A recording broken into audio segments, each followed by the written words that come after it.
Welcome to the Week 5 Monday Night Football Showdown preview with Locks DFS. I'm Christian Hardy, the host of the Locks DFS Podcast, and I'm with Taylor and Addy, and we're going to run down this slate. First of all, I guess, how were your guys' Sundays, your Week 5? How did it go? It was good.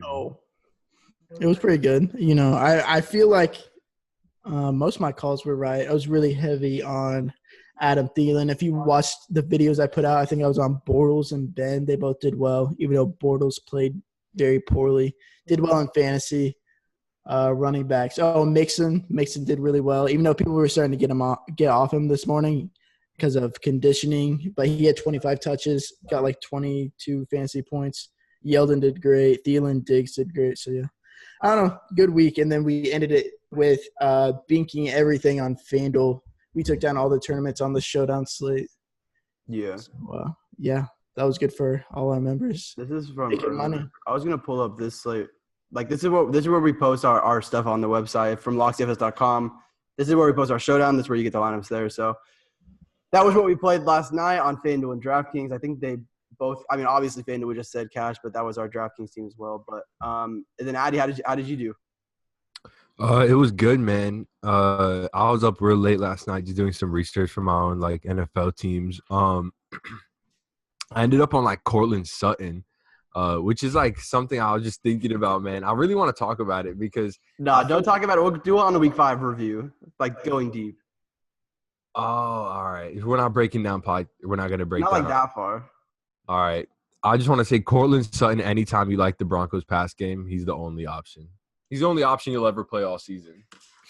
As long as he's 3,400, 2K cheaper than everyone else. That's all I have to say. Because the air yards are like similar, all three. 0.9% owned in on DK, just everywhere. 0.9% owned. I mean, he's like effectively like you could view him as the number one option, you know? Yeah. In air yards, second in targets, second in routes. Anytime you like their passing game, he's 3,400. But Marquez Valdez-Scantling got there instead, and then that was annoying. And I'd like to say the other day when we were doing a showdown – I think it was when Chris and I made a showdown video. Someone in the comments was talking shit about us talking about how playing kickers is – how is that optimal? And we just won all the tournaments on FanDuel with 2 kickers. So, kickers is super optimal. Yeah, and people just don't understand that, and that's why so many people are losers. I mean, they have such a good floor, like, in general. Yeah, kickers have such a great floor paired with a QB1 in a showdown. It just feels like that's an auto cash every time. Will Lutz? If games go – Will Lutz, exactly. I mean, especially in the Superdome, man. Exactly. Actually, every year when I'm in yearly fantasy, I just draft kickers that are indoors. What are we doing? Will Lutz captain spot? Is that where we're going?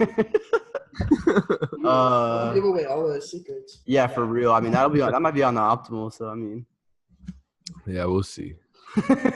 All right, let's talk about the captain. I guess there's probably a few guys you can talk about here. I mean, usually what we're looking at for captain is just looking at the top guys for the most part. I think pretty much all of these guys here, the top 5, are probably all consideration. You probably make the cutoff for me at Chris Thompson. But what are you guys thinking about in captain, I guess, for this showdown? It's Chris Thompson, and it's not close. I think Chris Thompson is the best point per dollar play on the slate.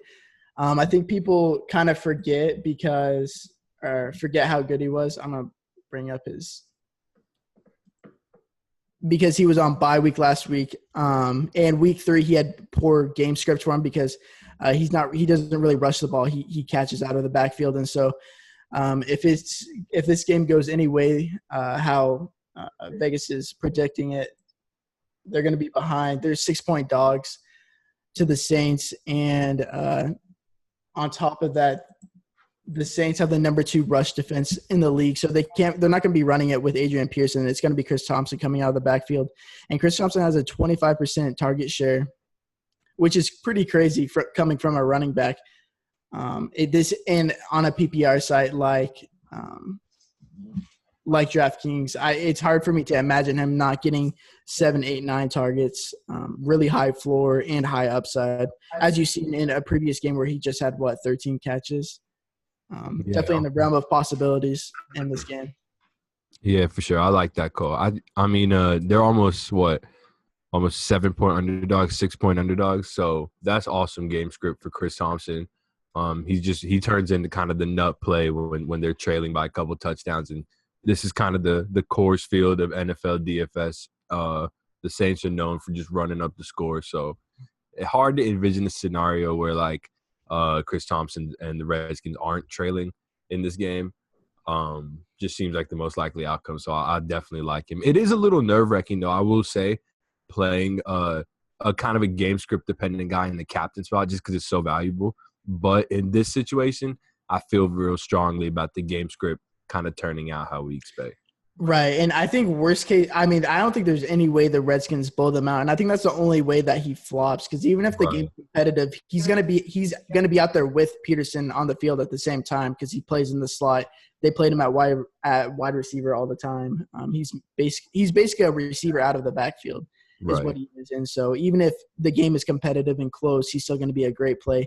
Only way it flops is, like I said, if they somehow stomp New Orleans with Mark Ingram back. So, like the play a lot. Mm-hmm. If you are going to go with one of these Saints guys and captain, who is your preference? We talking like top? I might have to. If we're paying up, I'd probably just go with Drew Brees in the captain spot, man. If we're paying up for these Saints, I feel like I just feel strongly about his floor in this matchup. Even though my one sort of concern with this Saints offense in general, and is just what we're gonna see from it with Mark Ingram back. I know the Saints in I think they were like middle of the pack in seconds per play neutral time, or like in neutral situation neutral. I think they're in the middle of the pack. I'm curious to see if they'll fall farther down and kind of slow their play down with Mark Ingram back, if they kind of go to that ground and pound game. I don't think they will because they've had success kind of spreading it out. But it is something to monitor as we move on. But yeah, Christian and I were talking about this before because I was looking back at how the Saints operated last year with Ingram in, and we saw last year that Drew Brees took a huge step back because of how they played, because they just try to run the ball as much as they can, and they have a pretty strong defense. That's been underperforming this year, but they still have the same talent, and I don't think Washington's that great. So I think they're going to try to run the ball a lot this game. And Mark Ingram he averaged 19 touches a game last year. So, and I was looking back at Drew Brees. Drew Brees last year had 4,300 yards and 23 touchdowns. In the years previous to that, he's had 37, 32, 33, 39, 43, 46 touchdowns, and then yards around 5,000 and up. So Drew Brees has taken a huge step back with Ingram, with this style of offense that they're running with Ingram. So that's why I think I side with the running game. I'll even pair Kamara and Ingram together. I think that's fine, just because they get their points in different ways. So I think I'd side with Kamara if I were to pay up. But that's just way too much. I'm not going to pay that much for that captain spot. Okay, let's go ahead and kind of move on then. I guess the biggest thing we should mention is that Ted Ginn has already been ruled out with a knee injury. So it's going to open up snaps for two main guys here. Cameron Meredith, he's sitting at 3K. Coming off an ACL tear, so a guy who still kind of getting a defined role in the offense, and we don't know. He's played something like 40 and 30% of the snaps in back-to-back weeks, and his targets were at 1 and 4 in his first two games. One of those being that high-scoring game in Atlanta, which he only got 40% of the snaps in. And then I already passed him. TREQUAN Smith here at 1.4K. He's a rookie, right? I believe. I don't think I've. Yeah, he is. I don't remember him before this year. So yeah.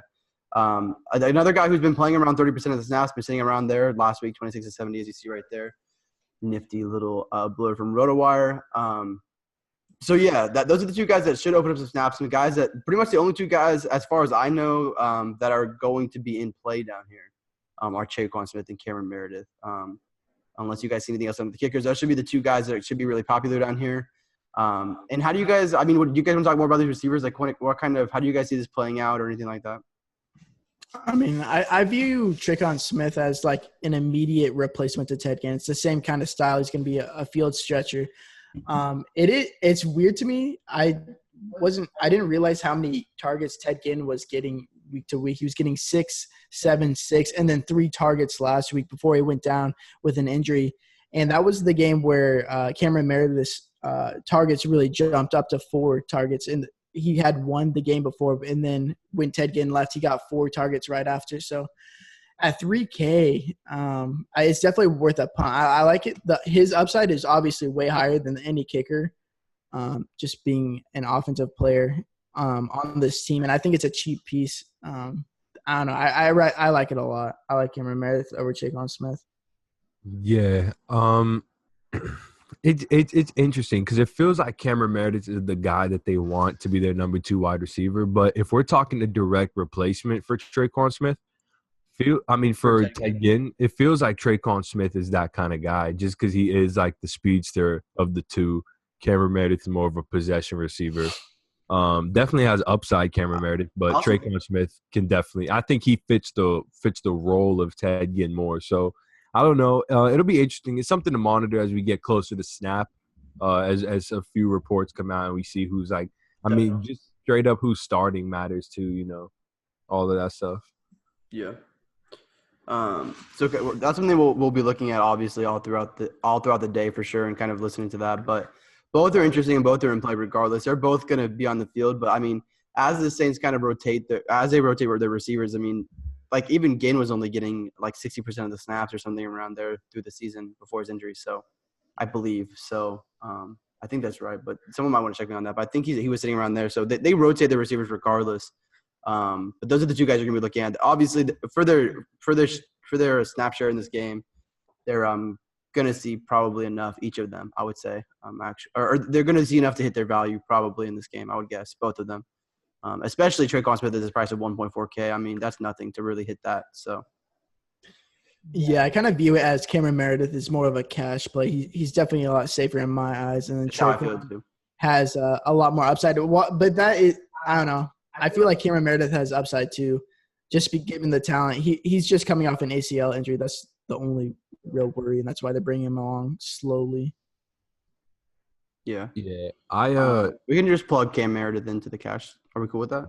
Yeah, I'm cool. Yeah. For now. Kind of for that. What do you want to say, Adi? Do you want to add anything to this? No, I'm just like I'm looking further into this just as we go on. I feel like we may get some chalky teams for this showdown. I don't know what you guys think, but just looking at this, man, we have 2 obvious funnel defenses here, like crazy funnel defenses. Like I didn't realize how extreme it was. Like Washington is the 3rd best team in the league versus the pass and 31st versus the run, whereas New Orleans is the worst team in the league versus the pass and the best team in the league versus the run. So showdowns tend to be fairly like people take a game script, especially with NFL, and just kind of ride that. So we may see a lot of like maybe double running back Saint lineups with running it back with some Washington wide receivers. That may end up being if you're taking that stand, and if that isn't going to be the build, like if people are going somewhere else, that could be an interesting route to go. Like hypothetically, if the Washington wide receivers you get the feeling you're going to come in under-owned. As far as this obvious pass funnel looks, it's as good as it gets. What is that, Taylor? Flash flood. It's been raining all day here, storming and all of that. Yeah. The other day go ahead. No, yeah, but that's really just the thought. It's just interesting how strong of a funnel defense this both is. Like you could really take a stand on this, and the way it's so heavy that it could the game script will most likely play out like this. I think that's one reason we like Chris Thompson for sure. The perfect spot. They're not going to be able to run the ball. For sure. Exactly. It just feels like if the coaches are going to be smart, which we've seen coaches be smart this year, like if they're going to be smart, they'll know they'll come out doing what they should be doing. So you could get a lot of volume by just picking funnel. Because like I mentioned it in my previous videos, my solo videos. I like to look at the offensive versus defensive lines, who wins in the trenches and stuff. And New Orleans has the number 2 run defense line, and Washington has the where is it? Oh no, that's not what I was looking at. No, yeah, I see. Washington has the 30th Yeah. defensive rushing line, and New Orleans has the 7th offensive run blocking line. And so that's why I like the game script so much to have both Kamara and Ingram. I mean, Ingram at 7K, and he was averaging 19 touches last year. He obviously catches the ball too, just like Kamara. Kamara and him will be on the field at the same time a lot. Ingram's fresh. Now, it's not like he's coming off an injury. He's coming off a suspension, which he's going to be fresh, and they could just use him a ton. Yeah, and he's not a new player. I mean, he's been in the system. Yeah, they can throw him right back into the fire. I think Ingram could be really chalky on this slate. I think he could end up being really chalky. He should be. Sure. Yeah, he should be. That's what I actually – yeah, I mean, he should be chalky. Yeah. I think at that price. 7K on a showdown, it always seems you kind of end up in that 7K range because you always end up around where those backup quarterbacks are every time, it seems like. So he's like kind of right there. He's right above those guys. So he's the first guy. We're looking at this build now where we've got Thompson in the captain spot because that opens up a lot of salary for us. And then you've got Meredith. I plugged in Kamara and Ingram. And so now we're kind of looking at – we've got some options here. We've got 7-5. And we've got Michael Thomas and Drew Brees at the top, which is going to be obviously a choice now. We've got and obviously Alex Smith, as we just talked about, they're going to funnel to the pass. So you might consider Alex Smith in this game, of course, at 9.8K, a 1.4 discount from Drew Brees. You can consider, as Addy said, a pass catcher would be Jordan Reed. He's at 20% target share on the year. He's second on the team behind Chris Thompson. And then pretty much after that, if you're looking for a cheap guy, you got the kickers and obviously TREQUAN. But I guess what are you guys kind of preferring for these last two spots, I guess, if you're building an optimal team? Throwing a kicker, how much money do you get left over if you throw in a kicker? Yeah, you had this is the build we had earlier.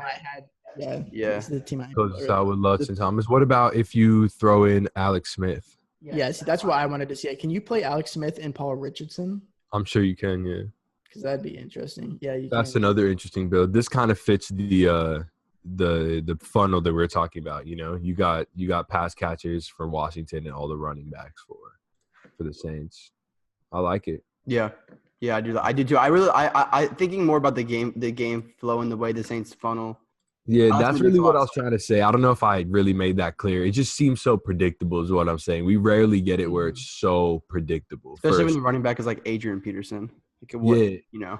Exactly. Like, it just seems so suboptimal honestly. But if come Monday night, they're just running Adrian Peterson into this really good run defense, it would be super surprising. Very, very. Hey, Kareem Hunt. They can try. Kareem Hunt. They can try. I'm sure they will try. I mean, it's they're going to try. I'm sure they will. It's ideal to keep the Saints off the field, but I just think it's going to flame out so quickly. And I mean, the fact that they're going to try kind of bodes well for them falling behind, which we want. So, okay, let's just do one thing for fun on this slate. Anyone want to make you guys can each pick someone who's going to score a touchdown that's not Alvin Kamara or Mike Thomas, because those are the obvious guys to pick. Chris Thompson. Go. Okay. And also, I'll follow it up with saying Chris Thompson will be the highest scoring player on the slate. Is Mark Ingram too easy of a? I know. I was just about to say I would say Mark Ingram. If not Mark Ingram, then I'll just go like Jamison Crowder. I think he could get a lot of success if they fall down. If they start trailing, he could just get peppered. Yeah, I could see that for sure. Actually, Mark Ingram probably has the highest touchdown odds. Yeah, I would say so. In this game. Yeah, I would say his touchdown. After I said Kamara, I kind of thought more about it and thinking about that. Yeah, he does. All right. I think that pretty much should wrap it up. Are we good? Anything else to mention? Subscribe to us. Oh, yeah. We should talk about all of that. Yeah. Obviously, subscribe to us. If you want to play what we're playing, like I said, locksdfs.com. Just go to the shop here. You can buy like week passes. You can buy month passes. We've got NHL passes. And we've got everything on here. It's all pretty self-explanatory. NHL, NBA combo. Hop on that. Pretty much just buy passes here, and you get auto access. If you don't, you can just let us know. We've also got a Slack that's always going. Like if you're a member, if you want to join, that's another reason to join. We're always kind of talking in there, chatting. NHL's going with Addy, soccer's going with me, NFL's going with Taylor. Honestly, all of us talking NFL. So, for sure. So yeah, cool. All right. Definitely hit us up to get in that Slack though, because that's actually really important. Like for sure. injuries when NBA comes out. NHL, there's been some late scratches in NHL recently, so definitely hop in that Slack because that's where we post our updates first. We try and get it out on Twitter, but it's always in the Slack. It's always in the Slack. Like I'll say right away that someone's out and we got to make a switch. Yep, always. Yep. And our NFL passes are only $25 for a week, and so everyone who bought the week passes this week, they won a GPP tonight. I mean, it's just easy as that. I mean, that paid off. Yeah, we play all the showdowns. We play the early only, the afternoon slate, the main slate. We play everything. A lot of research goes into all of them. A lot of tinkering with the lineups, making sure we have the most optimal lineup possible. I mean, and it paid off, especially tonight, winning everything on FanDuel. For sure. All right, let's get out before this flash flood just just we live on the 9th floor, just like